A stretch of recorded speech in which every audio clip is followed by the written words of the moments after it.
Remember when the Moto G5 Plus launched those many months ago?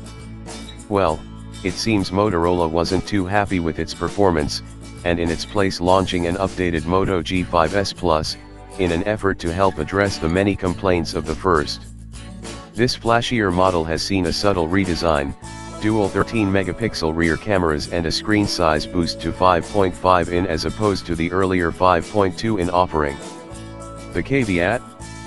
The price has jumped up from £250 to £260. In fact, the regular size G5 has seen an upgrade in the form of the Moto G5S2, complete with a battery increase, a jump to a 16-megapixel camera and an extra 0.2 in of screen real estate.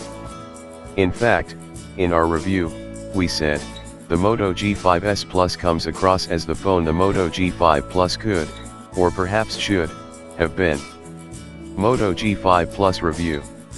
The Moto G5 Plus represents a bit of a turnaround in Motorola's budget smartphone lineup.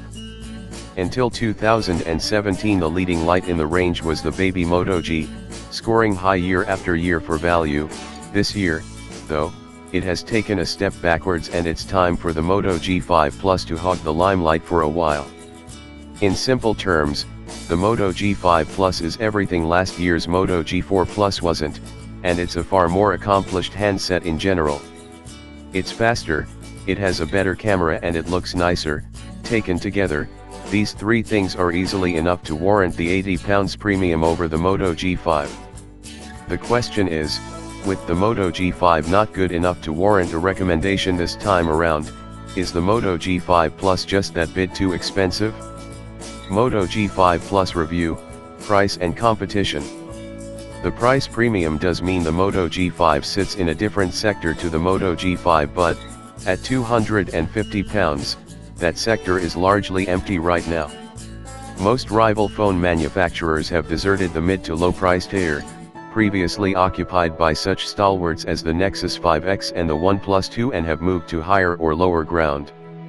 Moto G5 Plus review, design and key features.